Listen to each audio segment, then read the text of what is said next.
जय हिंद बच्चों, चलो हम आज की पढ़ाई शुरू करें। आज हम सॉल्व कर रहे हैं RTPS standard 8 maths and chapter is algebraic expressions and identities. तो देखो, ये एल्जेब्राइक एक्सप्रेशंस होता क्या है, पहले हम उसे समझ लेते हैं। अगर कोई भी एक्सप्लेनेशन हमें देना होता है जिसमें हमारे पास अल्फ़ाबेट्स इन्वॉल्व होते हैं, जैसे कई क्वेश्चन तुमने किया होगा, लेंथ एंड ब्रेड्थ का रिलेशनशिप देखा होगा। For any rectangle, if suppose length is x, breadth is double of that 2x। तो जब दो ऐसे अल्फ़ाबेट्स को आप रिलेट कर रहे होते हो, तो ऐसे एक्सप्रेशंस को ही हम एल्जेब्राइक एक्सप्रेशन कहते हैं। तुमने कई बार पढ़ा होगा a + b = 7, कुछ भी एक नंबर आया होगा। तो ऐसे जितने भी एक्सप्रेशंस आप पढ़ते हो वही होता है एल्जेब्राइक एक्सप्रेशंस। अब इस एल्जेब्राइक एक्सप्रेशन को हम एकदम डिटेल में देखेंगे। यहाँ पर ये जो अल्फ़ाबेट्स हमें दिखाई देते हैं उसे ही हम कहते हैं वेरिएबल्स। उसे हम क्या कहते हैं? वेरिएबल्स। लिटरल्स भी कहते हैं, अल्फ़ाबेट्स हैं इसलिए। अब जब हम अल्फ़ाबेट लिखेंगे ना, तो इसका मतलब ये हो गया कि इसकी जगह पर ये वैल्यू कोई भी आ सकती थी। अगर x लिखा है तो x की जगह पर तो कोई भी नंबर लिख सकते थे। अगर मैं यहाँ पे 8 लिखता तो ये वैल्यू 16 हो जाती, ये अगर मैं 10 लिखता तो ये वैल्यू 20 हो जाती। तो इस तरह से ये जो चेंज हो रहे हैं, जिसकी वैल्यू फिक्स नहीं होती है, वेरिएबल होती है, उसी को ही हम वेरिएबल्स कहते हैं। अब इसके बाद हम कांस्टेंट्स की बात करेंगे। कांस्टेंट, जैसे यहाँ पर मैंने ये 7 लिखा है, तो ये 7 क्या है? ये 7 फिक्स है। ये 7 अपनी जगह पर कांस्टेंट है, ये नहीं बदलेगा। इसी को हमने सेकंड पॉइंट में इंक्लूड किया, which is what? Nothing else but a constant. अब ये पूरा एक्सप्रेशन ही एल्जेब्राइक एक्सप्रेशन कहलाएगा। ये कई तरह के होते हैं, जैसे 2a + 2ab + 3c² = 18।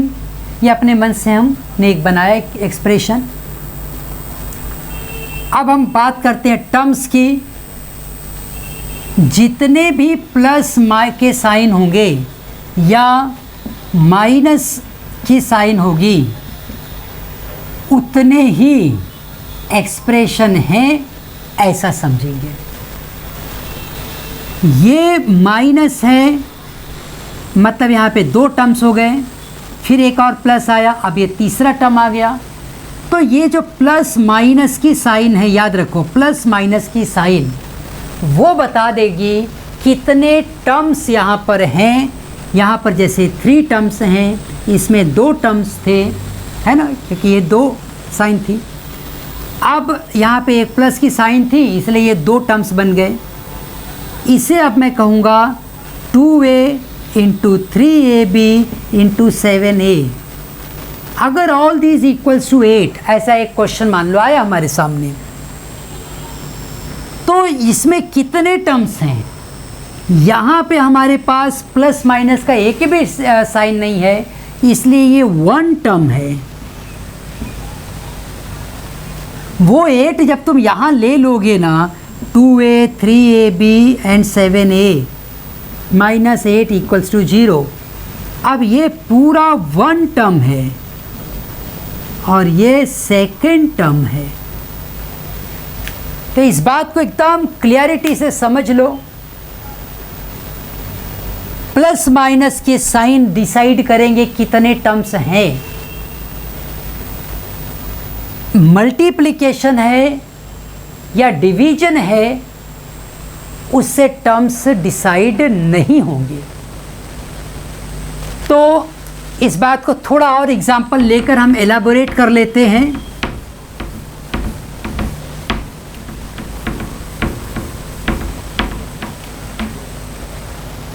मैं यहाँ रख रहा हूँ 7ab + 3a। बताओ यहाँ पे कितने टर्म्स हैं? हम कहेंगे यहाँ पे 2 टर्म्स हैं, राइट। 3x - 7y कितने टर्म्स हैं? 2 टर्म्स हैं। 7ab × 3a कितने टर्म्स हैं? 1 टर्म है। This is 1 term. 3x / 7y कितने टर्म्स हैं यहाँ पे? इसमें भी 1 टर्म है। तो ये एकदम क्लियर अपने माइंड में बैठा लो कि प्लस माइनस का साइन रहेगा, वही डिसाइड करेगा कितने टर्म्स हैं। और जब प्लस माइनस की साइन के बदले में इनटू है, मल्टीप्लिकेशन है या डिवीजन है, तो टर्म्स सब कुछ एक टर्म में हो जाएंगे। जितने टर्म्स भी आपस में मल्टीप्लाइड हैं वो पूरे के पूरे एक ही होते हैं। डिवाइड हैं वो भी एक ही टर्म होते हैं। इस एक पॉइंट को हमें समझ लिया हमने टर्म को। अब हम एक बहुत ही इम्पॉर्टेंट पॉइंट को समझेंगे।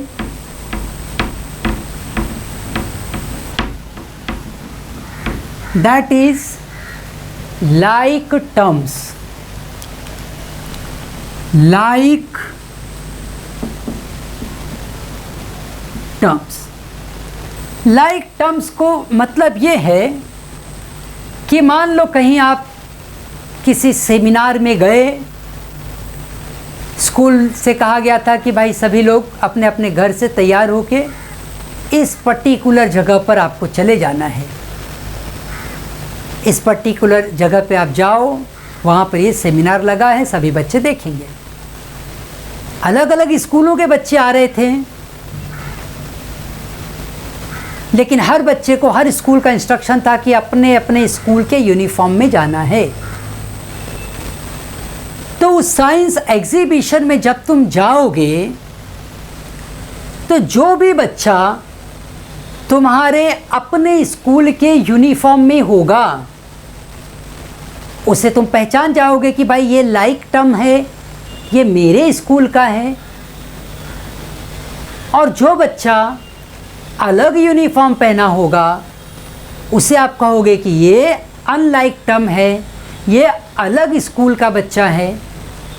वही काम अब यहाँ पे करेंगे कि अगर मैं तुम्हें कुछ टर्म्स लिख के दूँ, 3x - 7x² + 5x + 3y + 7y²। अब ये जो एक्सप्रेशन मैंने लिखा है इसमें नंबर से कोई मतलब नहीं है। हमें वेरिएबल्स को देखना है।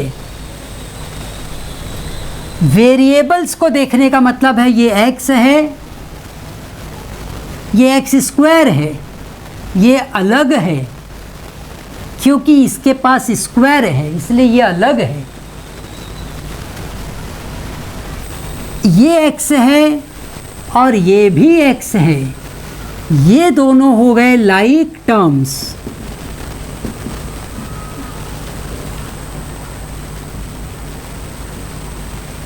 एकदम क्लियर हैं आप लोग? ये 3x है, ये 5x है, इसलिए हम क्या कह रहे हैं? They are like terms. अब 7x² और इसमें कोई रिलेशन है क्या? ये y है, ये x है, ये x² है, ये अनलाइक टर्म है। ये अनलाइक टर्म्स हो गए। उसी तरह से ये y है, ये y स्क्वायर है, ये भी क्या है, अनलाइक टर्म्स।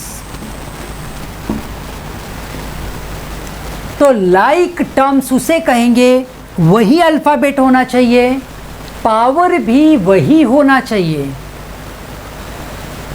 यहाँ पे पावर 1 है तो यहाँ भी पावर 1 ही है। अब हमने लाइक टर्म्स की बात कर ली, अनलाइक टर्म की बात कर ली। अब हम अलग अलग अलजेब्राइक एक्सप्रेशंस लिखेंगे।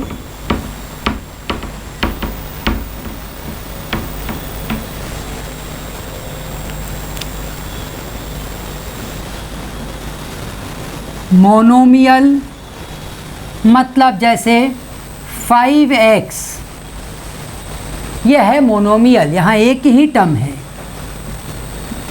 बाइनोमियल या 5x इंटू 7y भी मैं लिखूँ तो भी वो एक ही टर्म है यहाँ पे, क्योंकि यहाँ पे क्या है, इंटू का रिलेशन। अब बाइनोमियल, जब मैं 5x प्लस 7y कर दूंगा तो ये दो टर्म आ गए, इसलिए इसे हम क्या कहेंगे, बाइनोमियल। अगर मान लो यहाँ पे 3z होता तभी भी ये क्या रहता, मोनोमियल। यहाँ पे इंटू करके 3z होता तब भी ये क्या रहता, बाइनोमियल। क्यों? क्योंकि ये प्लस साइन है ना, तो ये प्लस साइन की वजह से ये फर्स्ट टर्म और ये सेकेंड टर्म। अब हम बात करेंगे ट्राइनोमियल की। 5x plus 7y minus 3z, ऐसे मैंने मान लो लिख दिया, तो यहाँ पर 3 टर्म्स आ गए, इसलिए इसे ट्राइनोमियल कहेंगे। अब ऐसे तो कितने भी टर्म आप लिख सकते हो, तो सबको अलग अलग नाम देने के बदले में जनरल में हम कह देते हैं पॉलिनोमियल्स। क्या कहेंगे, पॉलिनोमियल। इसमें चाहे कितने भी टर्म आ जाएं, इन जनरल सब के सब क्या कहलाएंगे, पॉलिनोमियल। एक बात खाली ध्यान रखो, नॉन पॉलिनोमियल क्या होता है, अगर x का पावर -1 है, किसी भी वेरिएबल का पावर माइनस में चला गया, मतलब ये कि वो वेरिएबल डिनोमिनेटर में लिखा हुआ है, तब इसे आप पॉलिनोमियल नहीं कहोगे। वो पॉलिनोमियल नहीं है, वो एक अलजेब्राइक एक्सप्रेशन हो सकता है, बट वो पॉलिनोमियल नहीं है। तो क्या नहीं है पॉलिनोमियल, वेरिएबल्स के पावर। ध्यान से सुनना, ये सब क्वेश्चन तुम्हारे एमसीक्यू में आएंगे, आ सकते हैं।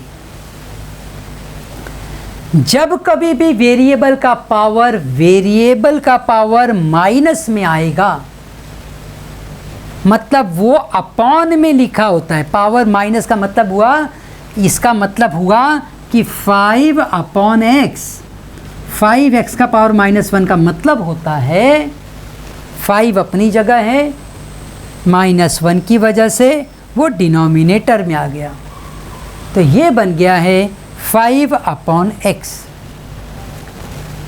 जब इस तरह की सिचुएशन हो कि वेरिएबल का पावर माइनस में हो, तो उसे हम पॉलिनोमियल नहीं कहेंगे। तो इस तरह से हमने पॉलिनोमियल को भी डिस्कस कर लिया। अब हम आते हैं अपने अगले पॉइंट पे, that is degree of polynomials.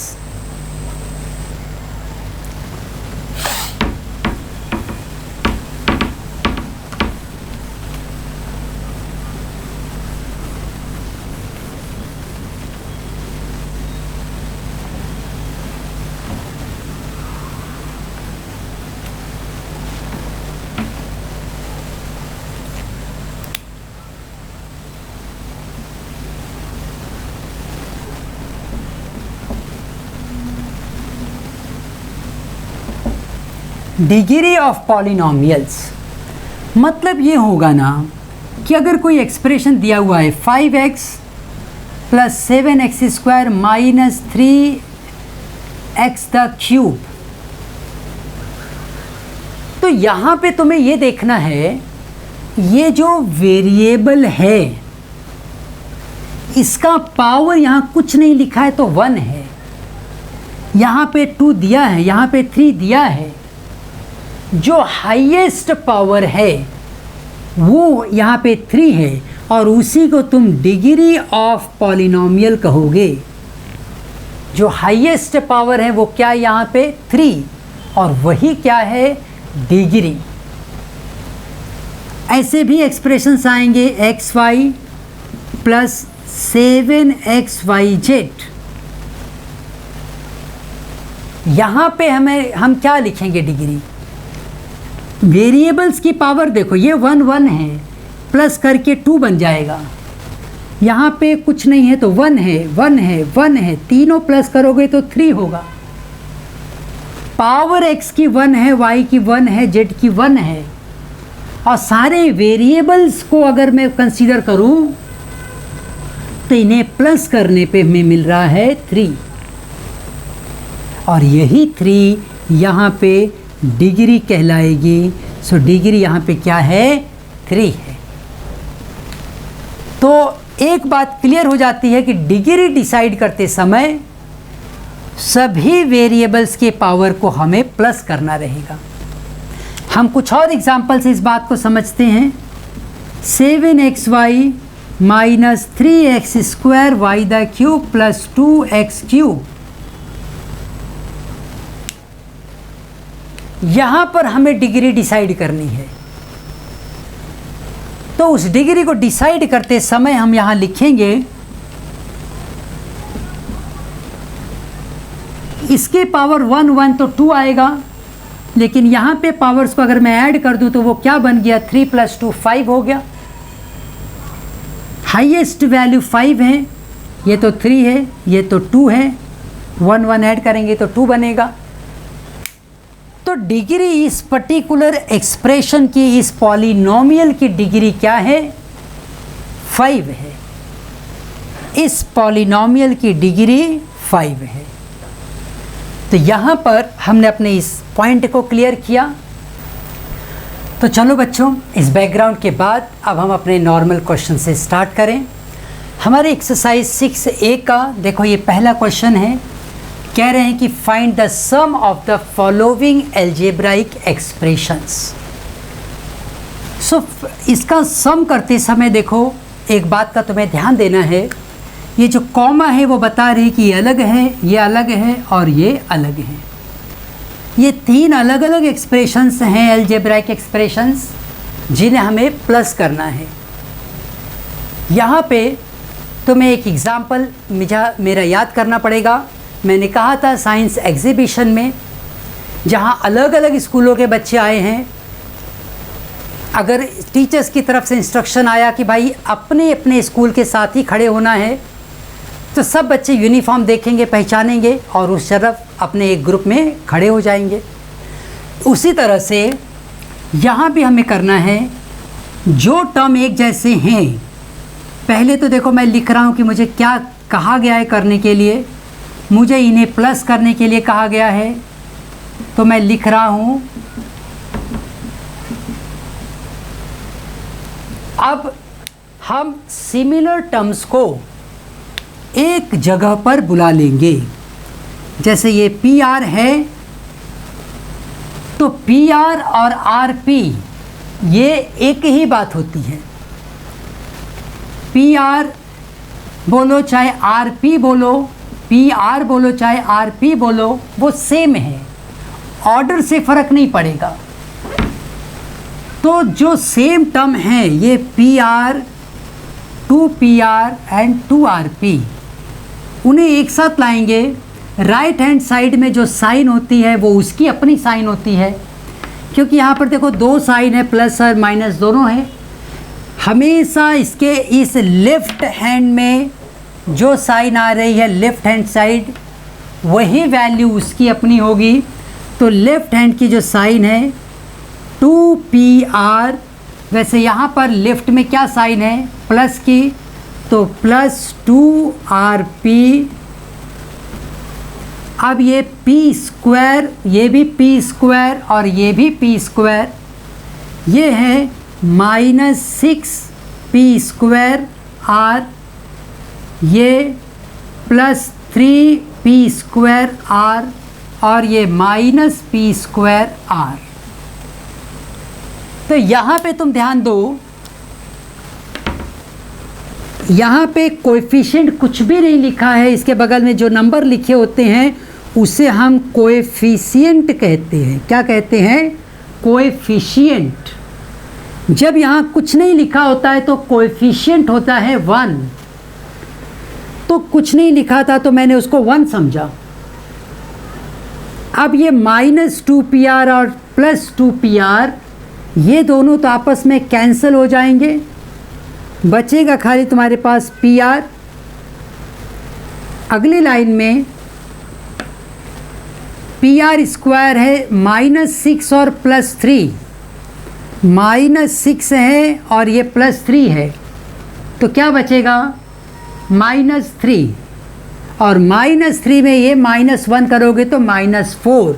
मैं इसे देखो इस तरीके से सॉल्व करता हूँ। मैं यहाँ पे लिख रहा हूँ ये P स्क्वायर R की वैल्यू, ब्रैकेट में यहाँ पे प्लस लिख के ब्रैकेट के बाहर P स्क्वायर R ले लेता हूँ। तो ब्रैकेट के अंदर क्या बच गया? -6, ब्रैकेट के अंदर क्या बच गया? +3, यहाँ पर क्या बच गया? -1। PR plus P square R, -6 और +3 बन गया -3 और ये -1 -4, तो ब्रैकेट में है -4, ये वैल्यू हो गई -4 P square R। Very clear everybody? तो ये वर्किंग देखो हमने किया, -6 और +3 क्या होगा? -3, और फिर -3 में -1 करोगे तो -4। ये बातें हम ओरली भी कर सकते हैं, लेकिन तुम स्टार्ट कर रहे हो इसलिए मैंने ऐसे बताया कि तुम P स्क्वायर R कॉमन ले लो, क्योंकि ये सब जगह प्रेजेंट है। यहाँ पे प्लस की साइन रखो, अंदर ब्रैकेट में एक नंबर्स को रखो उनकी साइन के साथ, लेफ्ट हैंड साइड में जो है वो उनकी साइन होती है। सॉल्व करके जो भी नंबर मिला अब उसको मल्टीप्लाई करके एक साथ, मतलब -4 जब इसमें मल्टीप्लाई हुआ तो बन गया -4 P स्क्वायर R। इस तरह से इस क्वेश्चन का हमें आंसर मिला। अब चलो हम अपने सेकेंड क्वेश्चन की तरफ आगे बढ़े। तो देखो बच्चों, ये हमारे पास हमारा सेकेंड क्वेश्चन। सेकेंड क्वेश्चन में हमें जो ऐड करने के लिए दिया गया है वो है 9x³ 10x square y -4xy। इसे मुझे प्लस करना है, और किससे प्लस करना है? प्लस करना है इस वैल्यू से -6x³ + 6xy + 9 -12yx स्क्वायर। यहाँ पे माइनस और प्लस की साइन एक साथ आ रही थी इसलिए मैंने ब्रैकेट लगा दिया। अगर वहाँ लगा दिया तो मैं यहाँ भी लगा देता हूँ। अब जब तुम इसे लिखोगे तो सिमिलर टर्म्स को एक साथ लिखो। x³ और x³ है, xy जो है वो xy के साथ लिखो, x स्क्वायर y या yx स्क्वायर वो सेम होते हैं, तो इस हिसाब से ये दोनों टर्म भी सेम हो गए। तो मैं लिख रहा हूँ 9x³ -6x³ 10x square y -12yx square -4xy minus that is +6xy। ये सारे टर्म तो हमने लिख लिए, लेकिन इस 9 को भूलना नहीं है, उसे भी लिख दो लास्ट में। भले उसके ग्रुप का कोई नहीं आया है लेकिन उसको अपनी जगह पर रखो। अब हम यहाँ पर लिखेंगे 9 माइनस 6 इज़ वॉट 3, सो लिख देंगे 3x cube. 10 minus 12 becomes -2, order एक की लिख दो x square y, minus 4xy plus 6xy will become plus 2xy plus 9। तो इस तरह से हमने इसको ऐड किया और इस आंसर को यहाँ पर हमने फाइंड आउट किया। तो ठीक है बच्चों, अच्छे से वीडियो देखो, कहीं डाउट रहेगा तो कमेंट्स में ज़रूर पूछो, मेहनत से पढ़ाई करो। हम फिर मिलेंगे अपने अगले वीडियो में। आओ हम एक साथ कहें, भारत माता की जय।